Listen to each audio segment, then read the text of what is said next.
Halo pemirsa, selamat siang. Saya Wiki Adrian. Inilah seputar iNews Siang. Pemirsa berhati-hati saat berkendara di jalan, tak hanya untuk keselamatan tetapi juga agar terhindar dari salah jalan. Akibat tak memperhatikan rambu, seorang pengemudi ojek online terekam amatir masuk ke dalam tol Jakarta Cikampek dari arah Jakarta menuju kota Bekasi.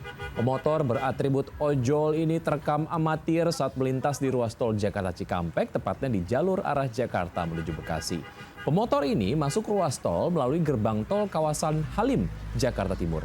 Diduga ia tidak mengetahui arah jalan serta tidak memperhatikan rambu lalu lintas maupun petunjuk arah saat melintas. Padahal setiap akses masuk sudah terpampang jelas rambu larangan motor masuk tol. Peristiwa pemotor masuk ke tol ini sudah kerap terjadi lantaran mereka baru pertama kali melintas di kawasan tersebut. Dan kejadian ini selain membahayakan pemotor juga membahayakan pengendara lain.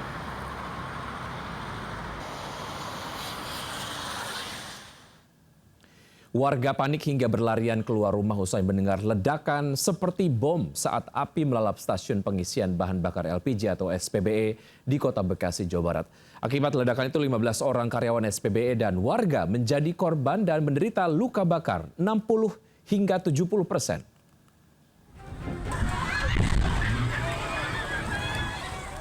Kepanikan warga pecah saat kebakaran hebat disertai ledakan melanda stasiun pengisian bahan bakar LPG SPBE di Jalan Cinyosok, Cimuning, Mustika Jaya, Kota Bekasi tadi malam.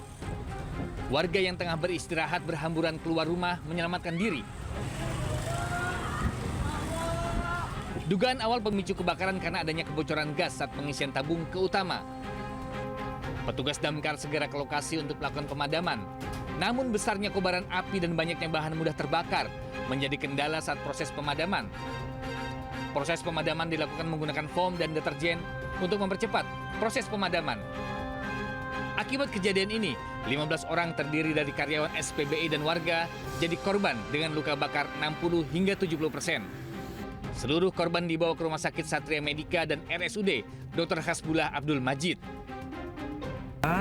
Sementara ini data di kami ada 12 orang tersebar di beberapa rumah sakit, rata-rata mengalami luka bakar sekitar 60-70%. Mudah-mudahan jangan sampai ada korban jiwa lah. Dok, 12 korban ini dari warga atau dari karyawan?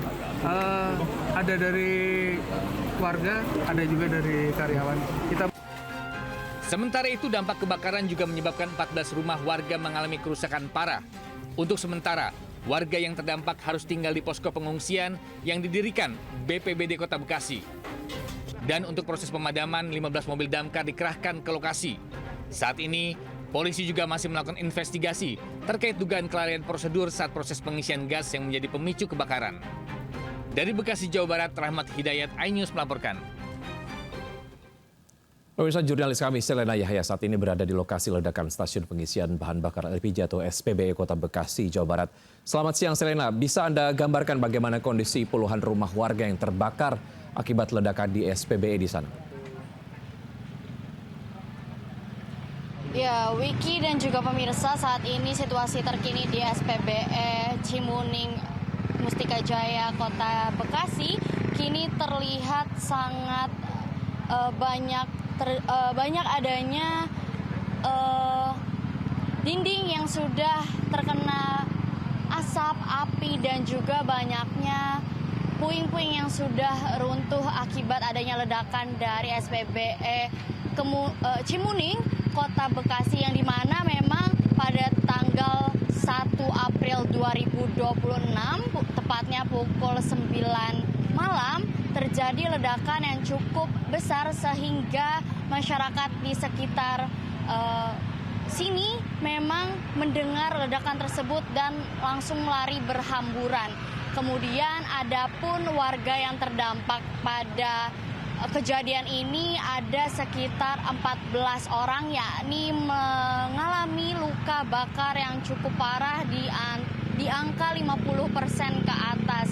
Kemudian adapun bangunan-bangunan yang terkena dampak ini cukup jauh radiusnya, yaitu sekitar 200 meter dari lokasi ledakan yang dimana memang cukup parah, mengingat kondisi terkininya adalah banyak puing-puing yang sudah hancur lebur akibat ledakan tersebut.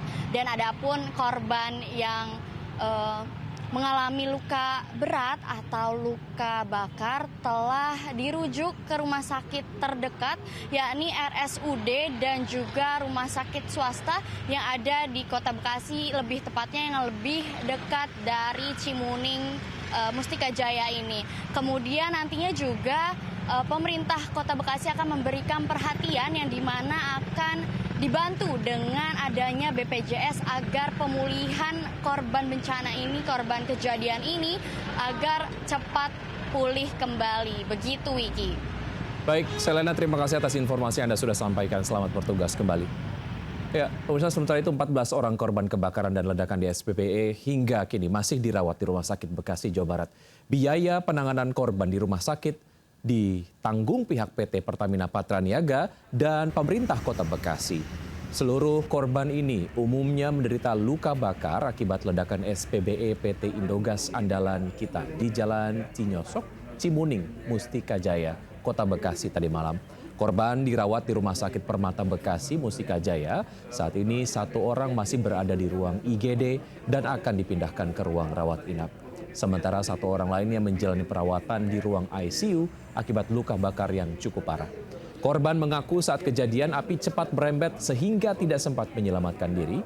Petugas medis menyatakan pasien yang dirawat di ICU mengalami luka bakar 45%. Pasien kini sudah dalam penanganan dan tinggal menunggu tindak lanjut dari dokter spesialis. Total ada 14 orang yang menjadi korban ledakan. Pihak Pemkot memastikan biaya para korban akan ditanggung dengan kerjasama BPJS dan PT Pertamina Patraniaga.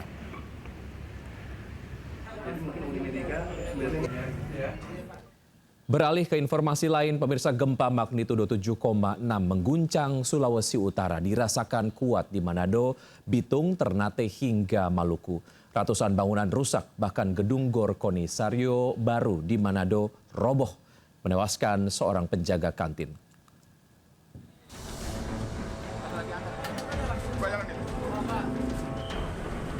Seperti inilah kondisi gedung Hall B Gor Konisario Manado usai diguncang gempa magnitudo 7,6 pagi tadi. Bangunan hall tidak lagi berbentuk, atap bangunan ambruk dan hampir seluruh tembok runtuh. Bangunan ambruk menimpa seorang penjaga kantin hingga tewas. Menurut saksi mata, korban sempat melarikan diri saat gempa mengguncang. Namun baru sekitar 3 meter berlari, korban tertimpa bangunan runtuh. Durasi sekitar kalau dia 6 menit mungkin menit ketiga itu dia situ rumbuh. Kalau dia sempat lari dari sana keluar dari rumah, tapi sekitar 3 meter sudah tertimbun dia dengan runtuhan dia.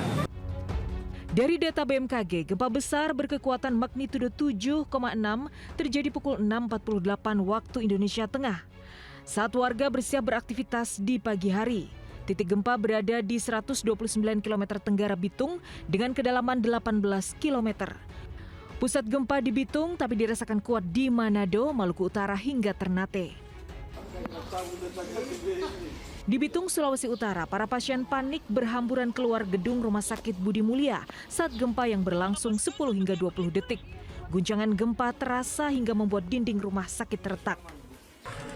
Yang lari sama tuh orang-orang di rumah sakit. Kepanikan juga terjadi di Rumah Sakit Advent Manado. Getaran gempa terasa cukup kuat membuat para pasien berhamburan keluar gedung membawa selang infus dan tabung oksigen.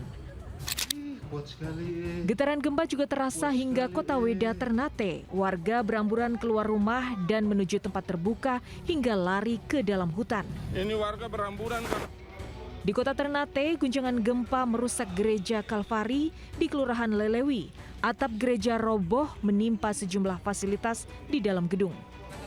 Menurut BMKG, gempa magnitudo 7,6 di Bitung tergolong megatrust. Gempa memicu tsunami kurang dari 1 meter di perairan Bitung dan Halmahera Barat. Hingga kini BPBD masih mendata dampak kerusakan gempa di sejumlah wilayah di Sulawesi Utara. Tim Liputan iNews melaporkan. Seorang penjaga kantin tewas akibat tertimpa gedung KONI saat gempa di Kota Manado, Sulawesi Utara. Ada Jeffrey Langi di sana. Selamat siang, Jeffrey. Seperti apa kondisi terkini gedung KONI yang ambruk? Ya, Niki, dapat saya laporkan saat ini saya masih berada di lokasi Gedung KONI Hall B yang ambruk saat gempa tadi pagi. Dan saat ini terlihat di belakang saya anggota TNI sedang membersihkan puing-puing reruntuhan berupa material beton dan juga kantin berupa material baja ringan yang dihuni oleh penjaga kantin yang ditemukan tadi tewas akibat tertimpa reruntuhan material pasca gempa. Dan di lokasi ini merupakan lokasi yang paling parah di Sulawesi Utara pada akibat gempa tadi pagi. Dan diketahui akibat gempa ini BMKG sempat mengeluarkan peringatan dini tsunami, namun pada pukul 9:56 menit waktu Indonesia Barat, peringatan dini tersebut telah dicabut dan aktivitas warga saat ini sudah berangsur normal. Namun beberapa jumlah bangunan dilaporkan mengalami rusak ringan seperti beberapa fasilitas ibadah di kelurahan di Desa Rumengkor, Kabupaten Minahasa, berupa ambruknya atap plafon dan terminal melayang Kota Manado dindingnya runtuh, dan di lobi kaca lobi teras yang berada di Rumah Sakit Siloam Manado ambruk, sehingga beberapa pasien yang sempat keluar diungsikan dan sekarang sudah kembali dirawat di dalam lobi Rumah Sakit Siloam. Wiki. Baik, warga di sekitar GOR apakah dievakuasi sejauh ini, Jeffrey? Lalu apakah sejauh ini terjadi gempa susulan di sana? Ya, sampai saat ini di lokasi GOR tidak ada pemukiman warga, hanya beberapa tenan-tenan atau lapak-lapak jualan warga, namun mereka masih beraktivitas berjualan seperti biasa. Dan sampai saat ini tidak ada kepanikan dan aktivitas warga sudah mulai berangsur normal. Vicky. Baik, Jeffrey melaporkan langsung dari Manado, Sulawesi Utara. Terima kasih atas laporannya. Selamat bertugas kembali. Pemirsa, menyusul kebijakan bekerja dari rumah atau WFH ASN di hari Jumat, pekerja swasta juga diimbau WFH untuk menekan konsumsi BBM. Perusahaan swasta diminta menerapkan WFH 1 hari dalam sepekan. Sejumlah ketentuan pun diatur, termasuk penerapan WFH tidak boleh mengurangi upah karyawan dan jatah cuti tahunan.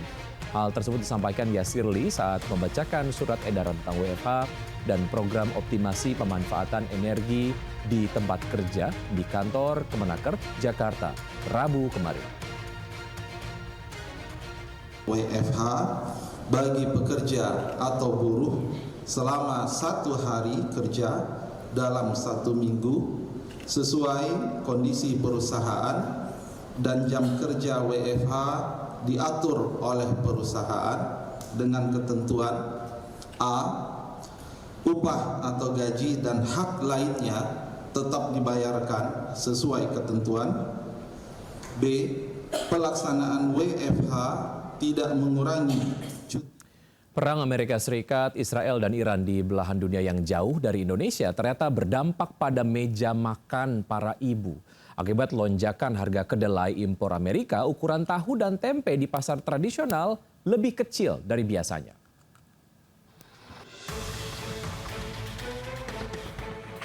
Perajin tahu di Kelurahan Selerok, Kecamatan Tegal Timur, Kota Tegal harus putar otak menyiasati kenaikan harga bahan baku kedelai impor belakangan ini.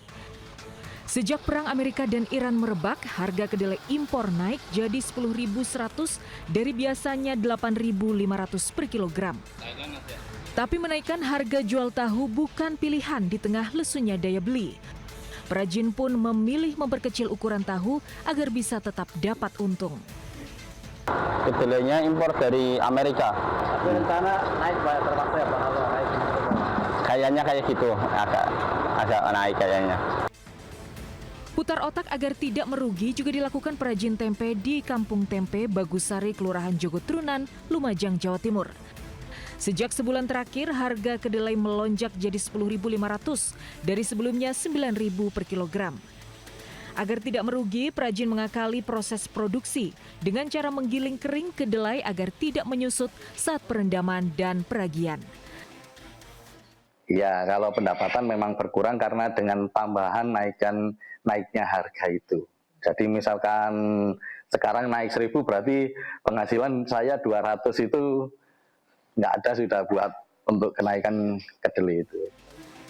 Perajin tahu tempe was-was harga kedelai impor terus naik karena perang Amerika-Iran belum juga ada tanda-tanda berakhir.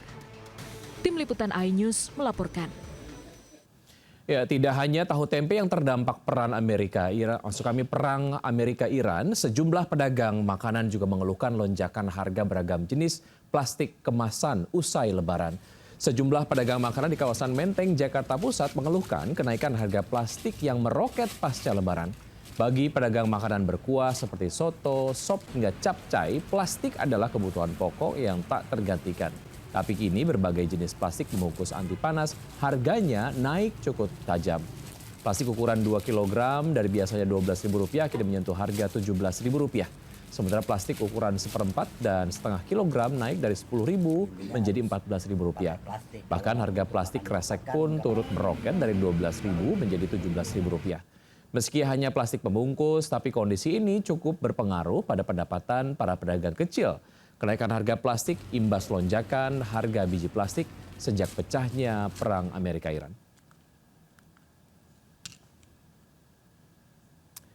Ya, pemirsa, kereta api Ciremai rute Semarang-Bandung anjlok setelah tertimpa longsor tebing di Cikalongwetan, Bandung Barat, Jawa Barat kemarin petang.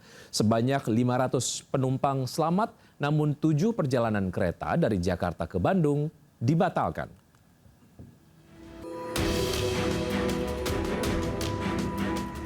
Inilah kondisi rangkaian kereta api Ciremai rute Semarang-Bandung yang anjlok di kawasan Cikalongwetan, Bandung Barat pada Rabu petang.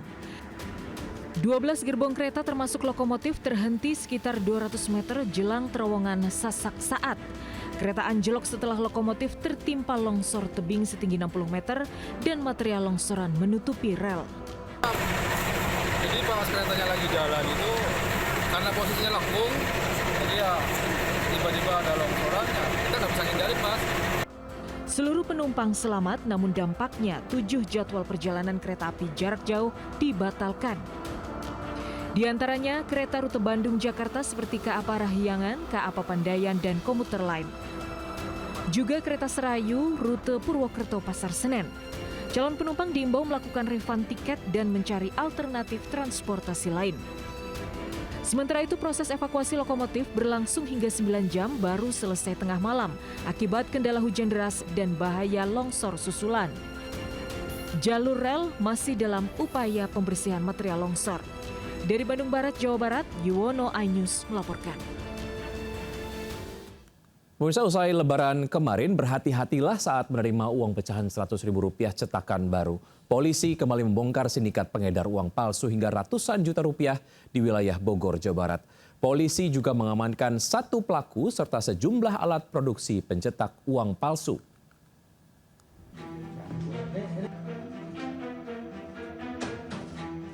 Uang palsu pecahan Rp100.000 ini diamankan Polda Metro Jaya dari salah satu kamar hotel di kawasan Kemang, Bogor.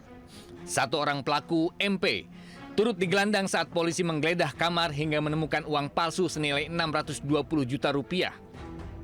Selain 1 pelaku, polisi juga menyita barang bukti yang digunakan untuk memproduksi uang palsu, antara lain printer, tinta, alat potong kertas, kertas A4, serta perlengkapan lain yang berkaitan dengan proses pembuatannya. Uang palsu sebanyak 60 lap yang berjumlah kurang lebih Rp600 juta dan juga 60 lap namun baru tercetak dari satu sisi bagian saja. Pelaku yang diamankan baru 1 yaitu berinisial MP.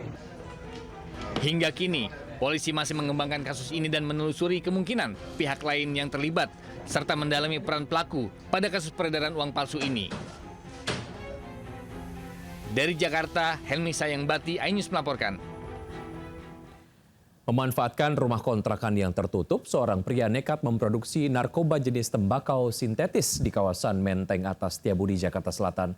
Warga yang curiga dengan adanya aktivitas mencurigakan lalu melapor hingga polisi menggerebek dan mendapatkan barang bukti tembakau sintetis siap edar.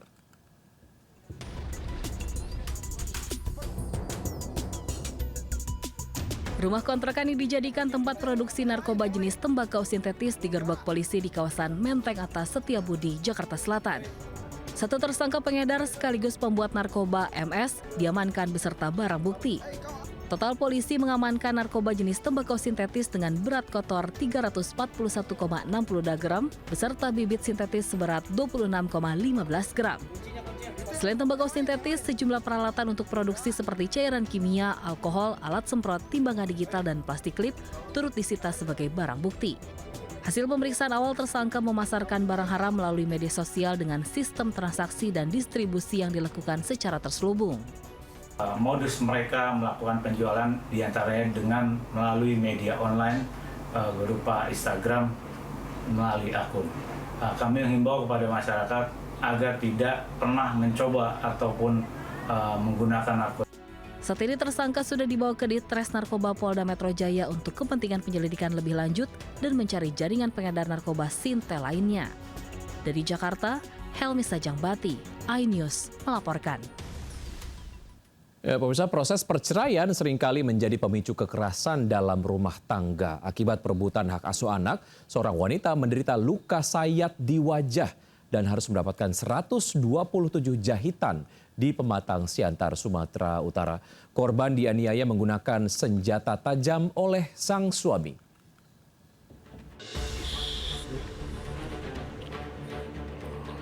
Seorang wanita Yeni Aprilia, 27 tahun, hanya merintih saat mendapatkan perawatan medis.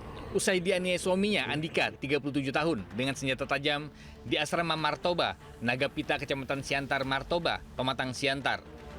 Akibatnya, ia harus mendapat 127 jahitan di wajah akibat sayatan senjata tajam. Selain di wajah, tangan korban juga terkena sayatan pisau. Penganiayaan terjadi pada 26 Maret lalu yang dipicu keributan karena pelaku melarang kedua anak kandungnya dibawa korban. Saat kejadian, hubungan pernikahan korban dan pelaku sedang proses perceraian di Pengadilan Agama Pematang Siantar. Usai keributan, adik korban yang berada di kamar keluar hingga mendapati wajah korban berlumur darah. Usai mendapatkan perawatan, korban yang ditemani keluarga lalu melapor ke Polres Pematang Siantar. Dengan dengan mama dia, ya udah terjadilah percekcokan di situ. Jadi setelah orang ini cekcok, si laki-laki ini keluar ke gudangnya, kemungkinan dia mengambil pisau itu kemudian kembali lagi ke dalam rumah dan disitulah terjadi. Hingga kini polisi masih mendalami kasus dan tengah mengejar pelaku untuk ditangkap dan mempertanggungjawabkan perbuatannya. Dari Pematang Siantar, Sumatera Utara, Dharma Setiawan, iNews melaporkan. Terima kasih Anda masih bergabung bersama kami. Pemirsa, sejumlah pelajar di Sukabumi, Jawa Barat harus bertaruh nyawa saat pelintas di jembatan miring untuk berangkat menuju ke sekolah. Karena tidak ada pilihan lain, mereka terpaksa melintas di jembatan miring meski membahayakan keselamatan.